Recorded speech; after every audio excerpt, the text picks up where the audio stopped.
Hello everyone guys, कैसे हैं आप लोग। उम्मीद करता हूं सब बढ़िया होंगे। सो गाइस, इन्वेस्टो प्राइड के एक ब्रांड न्यू वीडियो में आप लोगों का फिर से स्वागत है। इन गाइस, आज के इस वीडियो में हम लोग बात करने वाले हैं तीन ऐसे म्यूचुअल फंड के बारे में जो कि large cap category, mid cap category and larger mid cap category से बिलोंग करता है। और गाइस, ये तीनों ही फंड देखे तो साल 2023 में काफी खराब तरीके से परफॉर्म करा हुआ है। और ये तीनों ही फंड गैस देखे तो काफी फेमस म्यूचुअल फंड हाउस से बिलोंग करता है। तो मैं दावे के साथ कह सकता हूं कि आप में से बहुत सारे लोग होंगे जिनके पास इन तीनों में से एक न एक म्यूचुअल फंड जरूर होगा। तो आपके लिए ये वीडियो गैस काफी इंपॉर्टेंट हो जाता है, तो बड़े ही ध्यान से देखिएगा। और क्या रीजन है जिसकी वजह से ये तीनों ही फंड काफी अंडर परफॉर्म कर रहा है साल 2023 में, और आगे चल के इन तीनों ही फंड का कैसा होने वाला है प्रोस्पेक्ट, तो इसके बारे में काफी डिटेल में बात करेंगे आज के इस वीडियो में। और गाइज, मैं आपको ये भी बताऊंगा कि भाई आपका फर्दर एक्शन क्या होना चाहिए, यानी कि इन तीनों फंड में से आपको एग्जिट कर जाना चाहिए या फिर नहीं करना चाहिए। तो इसके बारे में भी मैं आपको काफी डिटेल में बताने वाला हूं, तो बने रहिएगा through out the video guys. वहीं गाइज, अगर आप एक हाई रिस्क की इन्वेस्टर है और साल 2023 में आप इन्वेस्ट करना चाहते हैं डिफरेंट कैटेगरी के म्यूचुअल फंड्स में, तो गाइज इस पे मैंने काफी डिटेल में एक वीडियो बनाया हुआ है। तो उस वीडियो का लिंक आपको डिस्क्रिप्शन में मिल जाएगा या फिर मिल जाएगा एंड स्क्रीन पे, तो जाके देख लीजिएगा। ये वीडियो भी काफी ज्यादा यूजफुल हो सकता है आप सभी के लिए, पर्टिकुलरली उन लोगों के लिए जिनका रिस्क प्रोफाइल काफी अग्रेसिव नेचर का होता है। और गाइज, आपको बता दो कि हर एक संडे को मैं आप लोगों का जो म्यूचुअल फंड पोर्टफोलियो है उसको रिव्यू करता हूं। तो अगर आप भी चाहते हैं कि मैं आपका म्यूचुअल फंड पोर्टफोलियो को रिव्यू करूं, तो आप अपना mutual fund portfolio comment section में मेंशन कर सकते हैं। तो चलिए गाइज, स्टार्ट करते हैं आज का video. But guys, video start करने से पहले फटाफट कर दीजिए इस वीडियो को लाइक। एंड गाइज, आपने चैनल को अभी तक सब्सक्राइब नहीं किया हुआ है देन प्लीज सब्सक्राइब कीजिए चैनल को। इन साथ के साथ गाइज, नोटिफिकेशन बेल ऑन करके ऑल पे क्लिक कर लीजिएगा, ताकि जब भी इस चैनल पे वीडियो लेके आऊंगा सारे ही वीडियो का नोटिफिकेशन आपको मिलता रहेगा। तो गाइज, जैसे मैंने आपको बताया कि हम लोग बात करने वाले हैं तीन म्यूचुअल फंड के बारे में जो कि large cap category, mid cap category and larger mid cap category से बिलोंग करता है। तो चलिए गाइज, सबसे पहले बात कर लेते हैं the most under performing large cap mutual fund के बारे में। तो गाइज, बात करें यहाँ पे लार्ज कैप फंड का, जिस फंड ने आपको काफी अच्छे तरीके से परफॉर्म करके नहीं दिया हुआ है, इंस्टेड ऑफ दैट इस फंड ने काफी खराब तरीके से परफॉर्म करके दिया हुआ है। वो चाहे बात करें आप लास्ट 1 ईयर का या फिर लास्ट 3 ईयर का या फिर लास्ट 5 ईयर का भी। तो गाइज, ये फंड कौन सा है? तो गाइज, इस फंड का नाम है यहाँ पे आपका एक्सिस ब्लू चिप फंड। इस फंड को गाइज मैं कंपेयर करूंगा इसकी कैटेगरी एवरेज से। एंड गाइज, हम लोग बात करेंगे कि इस फंड का रैंकिंग कितना आता है, यानी कि इस फंड का जो परफॉर्मेंस है उसके बेसिस पे रैंकिंग कितना बन के आता है अक्रॉस द टाइम फ्रेम। तो गाइज, बात करें आपका लमसम रिटर्न का, तो यहाँ पे देखे तो लास्ट 1 ईयर में एक्सिस ब्लू चिप फंड का जो परफॉर्मेंस है गाइज वो निकल के आता है यहाँ पे आपका 4.97% का, मोटा मोटी 5% कह सकते हैं आप। बात करेंगे इस कैटेगरी एवरेज का लास्ट 1 ईयर का परफॉर्मेंस का, तो वो निकल के आता है यहाँ पे आपका 13.34% का। तो गाइज, कैटेगरी एवरेज के कंपैरिजन में देखे तो यहाँ पे एक्सिस ब्लू चिप फंड का परफॉर्मेंस काफी खराब, काफी कम दिखने को मिलता है, जो कि सिर्फ 5% ही यहाँ पे निकल के आता है। बात करेंगे इस रैंकिंग का, तो इसका रैंकिंग निकल के आता है यहाँ पे आपका 28 आउट ऑफ 29। जी हाँ दोस्तों, इस फंड का परफॉर्मेंस काफी खराब है, जिसकी वजह से इसका रैंकिंग भी काफी खराब दिखने को मिल रहा है। एंड यहाँ पे देखे तो इस कैटेगरी में टोटल 29 फंड्स है, जिसका एज 1 साल का हो चुका है। उसमें से देखे तो इस फंड का परफॉर्मेंस मतलब 28वें पोजीशन पे आता है, जो कि काफी शर्मनाक बात है एक्सिस म्यूचुअल फंड के लिए। यानी कि गाइस, लास्ट 1 ईयर में इस फंड का रैंकिंग नीचे से दूसरा स्थान निकल के आ रहा है। बात करें गाइस लास्ट 3 ईयर का, तो एक्सिस ब्लू चिप फंड का जो परफॉर्मेंस है लास्ट 3 ईयर का वो निकल के आता है यहाँ पे आपका 15.27% का। कैटेगरी एवरेज की बात करें गाइस, तो इसका जो परफॉर्मेंस है लास्ट 3 ईयर का वो निकल के आता है यहाँ पे आपका 20.66% का। तो गाइस, लास्ट 3 ईयर में देखें तो लास्ट 1 ईयर के कंपैरिजन में अच्छा परफॉर्मेंस है इस फंड का, लेकिन जैसे ही आप कैटेगरी एवरेज से कंपेयर करते हैं तो यहाँ पे भी इस फंड का परफॉर्मेंस उतना बेहतर नहीं दिखता है। लेकिन एब्सोल्यूट टर्म में देखें तो लास्ट 1 ईयर के कंपैरिजन में इसका परफॉर्मेंस बेटर जरूर है लास्ट 3 ईयर में। बात करेंगे जिस फंड का रैंकिंग का on the basis of last 3 year performance, तो वो निकल के आता है यहाँ पे आपका 25 आउट ऑफ 25, यानी कि लार्ज कैप कैटेगरी में 25 फंड है जिसका एज 3 साल हो चुका है। तो उसमें से देखें तो इस फंड का परफॉर्मेंस सबसे बॉटम में निकल के आता है, तो इसीलिए इसका रैंकिंग 25 आउट ऑफ 25 देखने को मिल रहा है गाइस। बात करेंगे लास्ट 5 ईयर का, तो एक्सिस ब्लू चिप फंड का जो परफॉर्मेंस है लास्ट 5 ईयर का वो निकल के आता है यहाँ पे आपका 11.14% का। बात करेंगे इस कैटेगरी एवरेज का लास्ट 5 ईयर का परफॉर्मेंस का, तो निकल के आता है यहाँ पे आपका 11.89% का। तो गाइज लास्ट 5 ईयर में देखे तो इस फंड ने अपने कैटेगरी एवरेज को थोड़े से मार्जिन से बीट करा हुआ है, जो कि अच्छी बात है। लेकिन गाइज वैसे भी देखे तो एब्सोल्यूट टर्म में ये परफॉर्मेंस मुझे उतना बेहतर नहीं लगता है, क्योंकि इस कैटेगरी में गाइज बहुत सारे फंड ऐसे हैं जिसका परफॉर्मेंस काफी शानदार देखने को मिल जाता है लास्ट 5 ईयर में भी। एंड आपको देखे तो मोटा मोटी 14-15% के आसपास का रिटर्न दिया हुआ है, तो उस हिसाब से देखे तो ये परफॉर्मेंस भी उतना बेहतर नहीं है गाइज। एंड बात करेंगे जिस फंड का रैंकिंग का, तो निकल के आता है यहाँ पे आपका 19 आउट ऑफ 24, जो कि देखे तो थोड़ा सा इंप्रूव जरूर हुआ है अगर आप कंपेयर करते हैं लास्ट 3 ईयर से एंड लास्ट 1 ईयर से। तो गाइज ये रही बात आपका एक्सिस ब्लू चिप फंड का लमसम रिटर्न का। और गाइज यहाँ पे देखे तो अक्रॉस द टाइम फ्रेम इस फंड का परफॉर्मेंस उतना बेहतर नहीं है। पर्टिकुलरली अगर आप बात करते हैं लास्ट 1 ईयर का या लास्ट 3 ईयर का, तो यहाँ पे परफॉर्मेंस काफी खराब देखने को मिल रहा है एक्सिस ब्लू चिप फंड का। बात करिए जैसे भी रिटर्न का, तो यहाँ पे देखे तो लास्ट 1 ईयर में इस फंड का जो परफॉर्मेंस है जो निकल के आता है यहाँ पे आपका 10.76% का। बात करेंगे लास्ट 3 ईयर का परफॉर्मेंस का एसआईपी के केस में, तो निकल के आता है यहाँ पे आपका 8.19% का।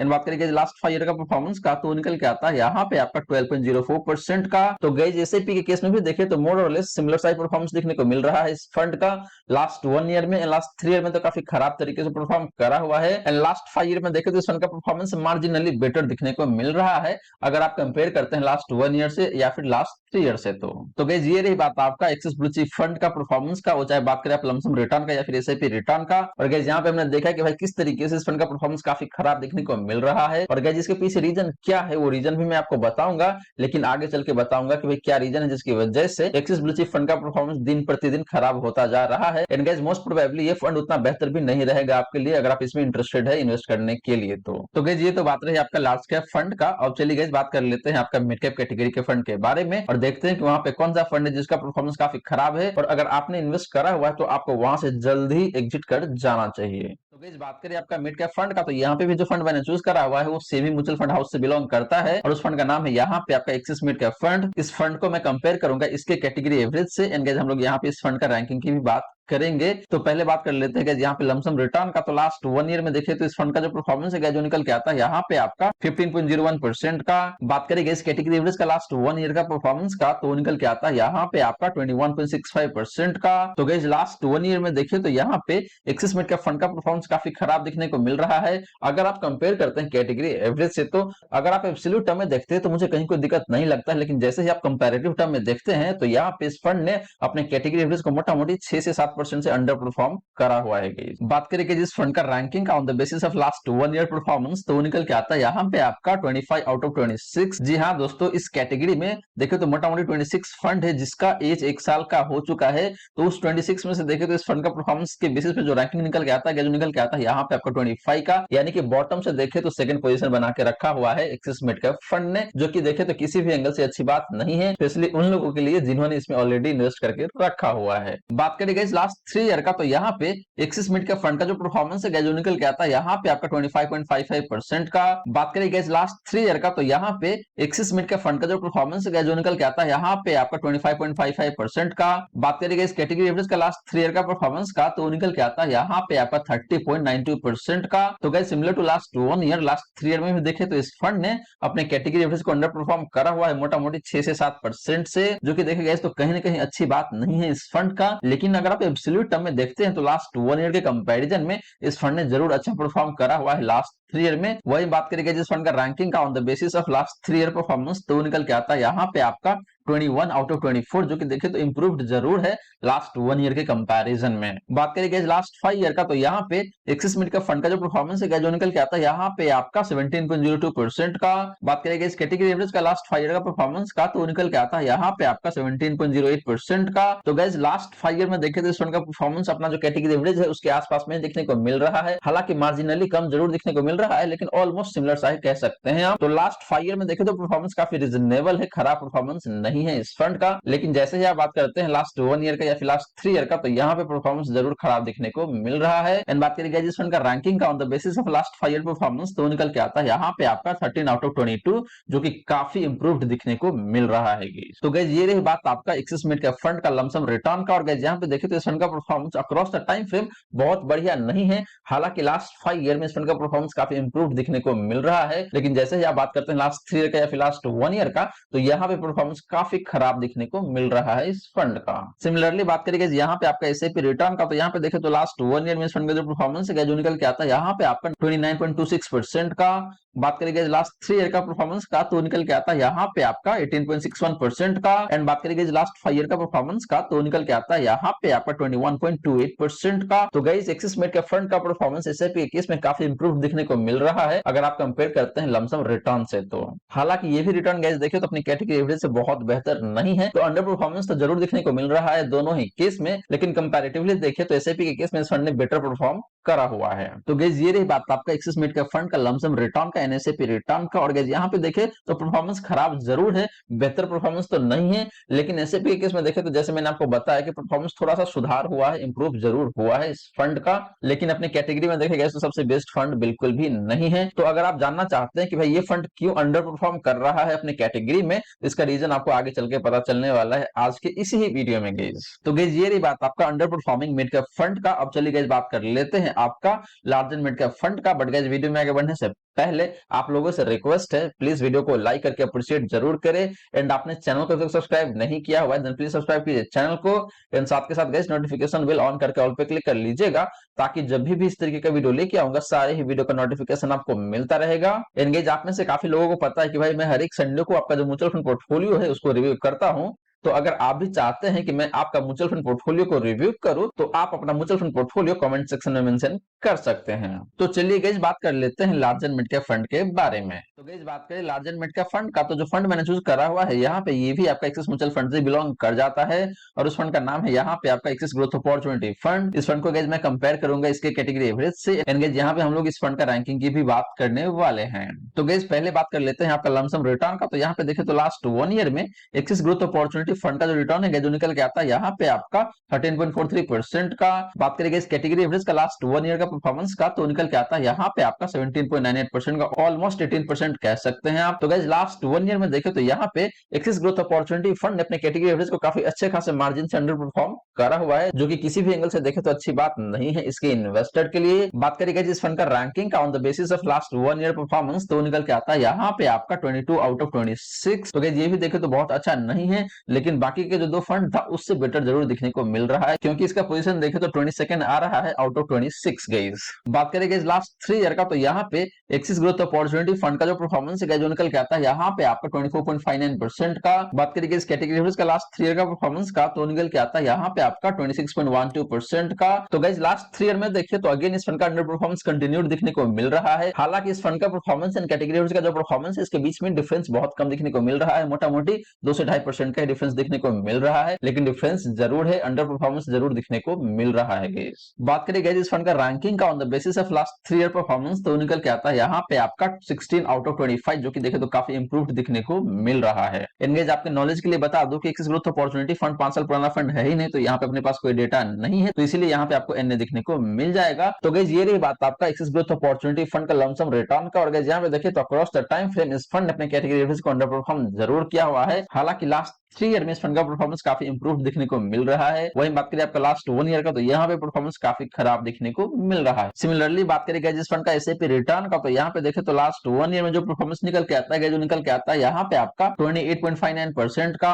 बात करेंगे लास्ट 3 ईयर का परफॉर्मेंस का, तो निकल के आता है यहाँ पे आपका 17.92% का। इनका जैसे मैंने आपको बताया कि भाई ये फंड 5 साल पुराना फंड है ही नहीं, तो यहाँ पे कोई डेटा नहीं है अपने पास। तो गाइस एसआईपी के केस में देखो तो इस फंड का परफॉर्मेंस मुझे काफी सही दिखने को मिल जाता है अगर आप कंपेयर करते हैं लमसम रिटर्न से तो। लेकिन जैसे ही आप कंपेयर करते हैं इसके कैटेगरी एवरेज से या फिर इस कैटेगरी में जो दूसरे फंड है उससे, तो इस फंड का परफॉर्मेंस उतना बेहतर नहीं है एसआईपी के केस में भी गाइस। तो गाइस ये रही बात आपका एक्सिस ग्रोथ अपॉर्चुनिटी फंड का लमसम रिटर्न का, एनएसएपी रिटर्न का। अब चलिए गाइस बात कर लेते हैं इन तीनों ही फंड का वोलेटिलिटी रेशियो का। और गाइस यहाँ पे हम लोग दो तरीके से बात करेंगे। पहले बात करेंगे आपका मैक्सिमम ड्रॉ डाउन का, इसके बाद गाइस हम लोग बात करेंगे डिफरेंट कैप्चर रेशियो का, जहां पे मैं आपको बताऊंगा upside ratio and downside ratio के बारे में। तो गाइस बात करें वोलेटिलिटी रेशियो का, तो यहाँ पे पहले बात कर लेते हैं आपका मैक्सिमम ड्रॉ ड्रॉ डाउन का, तो बात करें आपका पहला फंड का यानी कि एक्सिस ब्लू चिप फंड का मैक्सिमम ड्रॉ डाउन का, तो निकल के आता है यहाँ पे आपका नेगेटिव 16.63% का। एंड बेंचमार्क इंडेक्स का जो मैक्सिमम ड्रॉ डाउन है जो निकल के आता है यहाँ पे आपका नेगेटिव 10.65% का। तो गाइस मार्केट में जब गिरावट आती है तो उस केस में एक्सिस ब्लू चिप फंड आपको 16.63% का गिरावट दिखाती है। वहीं बात करें आपका बेंचमार्क इंडेक्स का, वो सिर्फ और सिर्फ आपको 10.5% का गिरावट दिखाता है, जो कि यही दिखाता है कि भाई ये जो फंड है फंड काफी गिरता है जब मार्केट में गिरावट आती है। तो बात करें गाइस आपका दूसरा फंड का यानी कि एक्सिस मिड का फंड का मैक्सिमम ड्रॉ डाउन का, तो निकल के आता है यहाँ पे आपका नेगेटिव 14.25% का। एंड बेंचमार्क इंडेक्स का जो ड्रॉ डाउन है जो निकल के आता है यहाँ पे आपका नेगेटिव 10.6% का। तो गाइस इस फंड का भी परफॉर्मेंस देखे तो खराब ही निकल के आता है जब मार्केट में गिरावट आती है। तो कहने का मतलब ये है गाइस कि जब मार्केट में गिरावट आती है तो उस केस में एक्सिस मिड का फंड आपको 14.25% की गिरावट दिखाती है। वही बात करें बेंचमार्क इंडेक्स का, तो बेंचमार्क इंडेक्स सिर्फ 10.6% से ही गिरता है जब मार्केट में तेज गिरावट आती है। तो गाइस यहाँ पे भी देखिए तो एक्सिस मिड का फंड का परफॉर्मेंस बेहतर नहीं रहता है जब मार्केट में गिरावट आती है। तो बात करें गाइस आपका लास्ट फंड का यानी कि एक्सिस ग्रोथ अपॉर्चुनिटी फंड का मैक्सिमम ड्रॉ डाउन का, तो निकल के आता है यहाँ पे आपका नेगेटिव 16.22% का। एंड बेंचमार्क इंडेक्स का जो ड्रॉ डाउन है जो निकल के आता है यहाँ पे आपका नेगेटिव 10.21% का। तो guys similar to first two fund, इस फंड का परफॉर्मेंस देखे तो उतना बेहतर नहीं रहता है, रादर काफी खराब रहता है जब मार्केट में गिरावट आती है। तो और ये फंड देखे तो मोटा मोटी 16% गिरावट दिखाती है। वही बात करें इसके बेंचमार्क इंडेक्स का, तो वो सिर्फ और सिर्फ 10% के आसपास में गिरावट दिखाती है जब मार्केट में तेज गिरावट आती है। तो गाइस ये रही बात आपका इन तीनों ही फंड का मैक्सिमम ड्रॉ डाउन का। और गाइस यहाँ पे देखे तो इन तीनों ही फंड का मैक्सिमम ड्रॉ डाउन काफी खराब देखने को मिल रहा है, और जब मार्केट में गिरावट आती है तो उस केस में ये तीनों ही फंड काफी ज्यादा गिरता है अपने बेंचमार्क इंडेक्स के कंपैरिजन में। वही बात करेंगे इस कैप्चर रेशियो का, तो यहाँ पे हम लोग दो तरीके से बात करेंगे। पहले बात करेंगे आपका अपसाइड रेशियो का, फिर गाइस बात करेंगे हम लोग यहाँ पे डाउनसाइड रेशियो का। गाइस बता दूं आपको कि अपसाइड रेशियो का मतलब ये होता है कि जब मार्केट में अप ट्रेंड रहता है तो उस केस में आपका जो फंड है वो फंड कितना बेहतर परफॉर्म करता है, और ये रेशियो 100 के ऊपर जितना ज्यादा होता है उतना ही अच्छा माना जाता है। वही बात करें डाउनसाइड रेशियो का, तो इसका मतलब ये होता है कि जब मार्केट में डाउन ट्रेंड रहता है तो उस केस में आपका जो फंड है वो फंड कितना कम गिरता है। तो डाउनसाइड रेशियो 100 के नीचे जितना कम होता है उतना ही अच्छा माना जाता है गाइस। तो गाइस पहले बात कर लेते हैं यहाँ पे आपका अपसाइड रेशियो का। तो बात करते हैं गाइस आपका पहला फंड का यानी कि एक्सिस ब्लू चिप फंड का अपसाइड रेशियो का, तो निकल के आता है यहाँ पे आपका 90 का। एंड कैटेगरी एवरेज का जो अपसाइड रेशियो है जो निकल के आता है यहाँ पे आपका 97 का।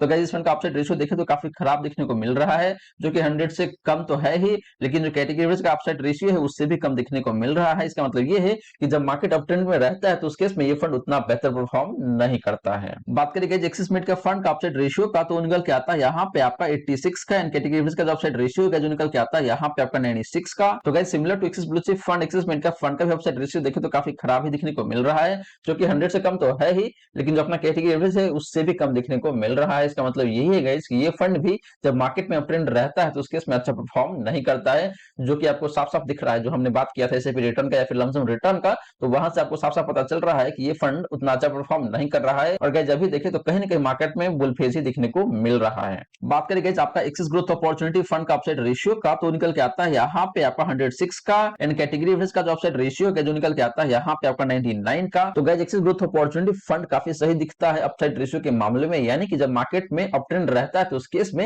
ये फंड काफी बेहतर तरीके से परफॉर्म करके देता है in comparison with category average, या फिर जो बाकी के जो दो फंड है उससे बेहतर परफॉर्म जरूर करता है ये फंड जब मार्केट बुल फेज में रहता है। तो गाइस ये रही बात आपका इन तीनों ही फंड का अपसाइड रेशियो का। और गाइस यहाँ पे देखो तो आपका जो पहला दो फंड है यानी कि axis Blue Chip fund and axis mid का फंड, इन दोनों फंड का अपसाइड रेशियो काफी खराब देखने को मिल रहा है। वही बात करें आपका लास्ट फंड का यानी कि एक्सिस ग्रोथ अपॉर्चुनिटी फंड का, इस फंड का अपसाइड रेशियो काफी शानदार देखने को मिल रहा है। तो इस हिसाब से देखें तो ये दोनों फंड तो काफी खराब है, लेकिन बात करें लास्ट फंड का तो ये फंड मुझे काफी सही दिख रहा है गाइस। बात करें गाइस डाउनसाइड रेशियो का, तो पहले बात कर लेते हैं यहाँ पे आपका एक्सिस ब्लू चिप फंड का डाउनसाइड रेशियो का, तो निकल के आता है यहाँ पे आपका 120 का। एंड कैटेगरी का जो डाउनसाइड रेशियो है जो निकल के आता है यहाँ पे आपका 105 का।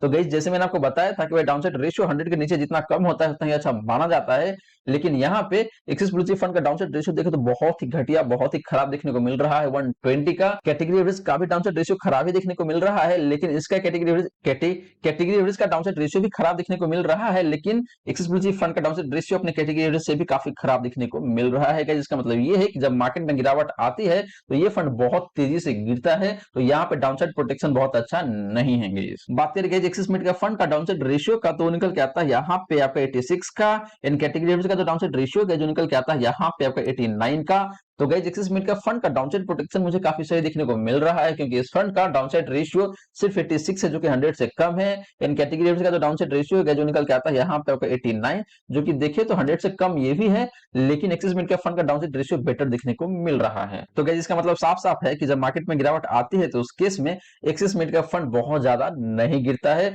मतलब डाउनसाइड प्रोटेक्शन आपको काफी सही दिखने को मिल रहा है। बात करें guys axis growth opportunity fund का डाउनसाइड रेशियो का, तो निकल के आता है यहाँ पे आपका 100 का। एंड बात करें गाइस कैटेगरी का डाउनसाइड रेशियो का, तो निकल के आता है यहाँ पे आपका 78 का। तो guys axis growth opportunity fund का डाउनसाइड रेशियो बहुत अच्छा नहीं है। जब मार्केट में गिरावट आती है तो उस केस में ये फंड ज्यादा गिरता है in comparison with category average guys. तो गाइस ये रही बात आपका इन तीनों ही फंड का वोलेटिलिटी रेशियो का। और गाइस यहाँ पे हमने बात किया मैक्सिमम ड्रॉ डाउन का एंड डिफरेंट कैप्चर रेशियो का। और गाइस यहाँ पे देखिए तो ये तीनों ही फंड मुझे बहुत अच्छा नहीं लगता है, क्योंकि तीनों ही फंड का मैक्सिमम ड्रॉ डाउन भी काफी ज्यादा देखने को मिलता है। अपसाइड रेशियो भी देखो तो बहुत अच्छा नहीं है, डाउनसाइड रेशियो भी देखो तो बहुत अच्छा नहीं है। हालांकि एक्सिस मिड का फंड का डाउनसाइड रेशियो काफी सही दिखने को मिलता है, and axis growth opportunity fund का अपसाइड रेशियो काफी सही दिखने को मिल रहा है। तो गाइस यही दो पॉजिटिव पॉइंट्स है जो कि निकल के आता है इन दोनों फंड के लिए। लेकिन इसके अलावा देखें तो मुझे कुछ भी पॉजिटिव नहीं लग रहा है, सारे के सारे नेगेटिव पॉइंट भरे पड़े हैं इन तीनों ही फंड्स में गाइस। तो गाइस ये रही सारी की सारी बातें जो हमने की आज के इस वीडियो में। और गाइस यहाँ पे मैंने आपको 3 फंड बताया है जो कि काफी अंडर परफॉर्मिंग म्यूचुअल फंड है साल 2023 में। पहला फंड था आपका लार्ज कैप कैटेगरी से एक्सिस ब्लू चिप फंड, दूसरा फंड था आपका मिड कैप कैटेगरी से again axis mid cap fund, and तीसरा फंड था गाइस अगेन आपका एक्सिस म्यूचुअल फंड से ही एक्सिस ग्रोथ अपॉर्चुनिटी फंड। तो गाइस ये तीनों फंड देखे तो साल 2023 में नॉट ओनली इन ईयर 2023, पिछले 2 से 3 सालों में देखे तो इन तीनों ही फंड का परफॉर्मेंस उतना बेहतर नहीं है। हालांकि आपका जो एक्सिस ग्रोथ अपॉर्चुनिटी फंड है ये कंपैरेटिवली अच्छा परफॉर्म जरूर कर रहा है, लेकिन जैसे ही आप बात करते हैं एक्सिस ब्लू चिप फंड का या फिर एक्सिस मिड कैप फंड का, तो इन दोनों फंड का परफॉर्मेंस उतना बेहतर नहीं है। तो अगर आपने इन्वेस्ट करके रखा हुआ है इन तीनों ही फंड में, तो मेरा तो यहाँ पे स्ट्रेट अवे सजेशन ये है कि भाई आपको इन तीनों ही फंड से एग्जिट कर जाना चाहिए, और जो अल्टरनेटिव फंड है वहां पे जाके आपको इन्वेस्ट कर लेना चाहिए। और गाइस इन्वेस्ट करने से पहले आप खुद भी अपना रिसर्च कर ले, उसके बाद ही जाके इन्वेस्ट करे। मुझ पे या फिर किसी और पे भी ब्लाइंडली ट्रस्ट करने की जरूरत नहीं है गाइस। तो गाइस आशा करता हूं जितनी ही बातें मैंने बताने की कोशिश किया है सारी की सारी बातें आपको समझ में आ गया होगा। मन में अगर कोई डाउट है, कोई क्वेश्चन है, तो कमेंट सेक्शन आपके लिए ही है, जाइए अपना क्वेश्चन कमेंट सेक्शन में डाल दीजिए, आपके क्वेश्चन का रिप्लाई मैं जरूर करूंगा। वहीं गाइस वीडियो अच्छी लगी हो तो वीडियो को लाइक करके अप्रिशिएट जरूर करें। एंड गाइस आपने चैनल को अभी तक सब्सक्राइब नहीं किया हुआ है देन प्लीज सब्सक्राइब कीजिए चैनल को। इन साथ के साथ गाइस नोटिफिकेशन बेल ऑन करके ऑल पे क्लिक कर लीजिएगा, ताकि जब भी इस चैनल पे वीडियो लेके आऊंगा सारे ही वीडियो का नोटिफिकेशन आपको मिलता रहेगा। तो guys thank you so much for watching this video, मिलते हैं अगले वीडियो में। जय हिंद जय भारत।